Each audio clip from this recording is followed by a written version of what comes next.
This is Democracy Now!, democracynow.org, the War and Peace Report. I'm Amy Goodman. Sharif Abdel Kouddous, Democracy Now!'s senior producer, is on the ground in Cairo.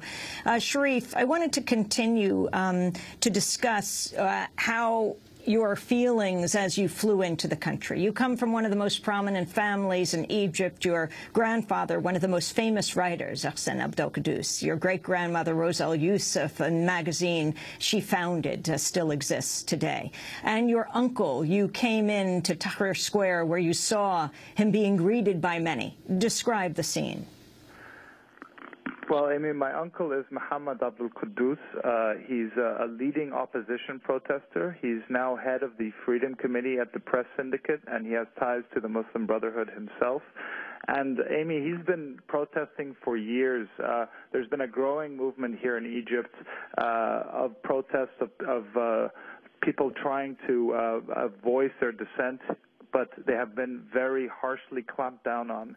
And what we typically used to see was people like my uncle and other opposition voices speaking in Tahrir on the steps of the Press Syndicate, but they would be about a dozen and then surrounded by hundreds of police, and it would be quickly shut down. They would be arrested.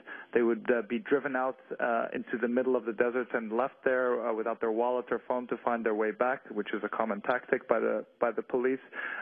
Completely shut down. And for years, my uncle was his standard attire. He would leave the building wearing a suit, holding a megaphone and a flag of Egypt in his hand, and he would go into the streets. And this was, I saw him yesterday in the square. He was there with his megaphone and flag and his suit all crumpled because he had spent the night in Tahrir. And I sat down next to him and I said, "How are you feeling now?" And he was overwhelmed with emotion. He said, "This is a dream come true." And he pointed over to where the Press Syndicate is, and he said, "You remember when I used to stand on the steps of that Press Syndicate to protest? I would stand alone. Now look at everyone. They're all here with me."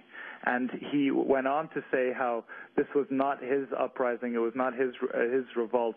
He said this was done by young people, and he's the one who called it the revolution of the Facebook generation. He said Tunis was the catalyst and the spark, but it's been building for so many years. And he said there's three similarities between Egypt and Tunis that he saw. He said this was organized through Facebook and was a leaderless movement. That's one. He said the president will fall. Of that he is sure, and that's two. And three, he says the army supports the people and won't harm them. Of that he is sure too.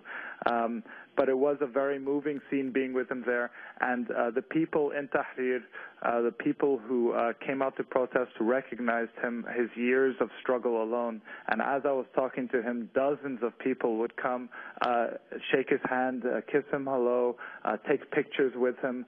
And they were paying tribute to his years of struggle that have helped to bring about this mass uprising in the streets. And just one last thing, Amy, before you move on. I know, Sharif, just one point. In the first few days of this uprising, he was one of the first arrested. Is that right? Oh, yes. On Tuesday, the first day, January 25th, he was on the steps of the Press Syndicate with other journalists. They were protesting.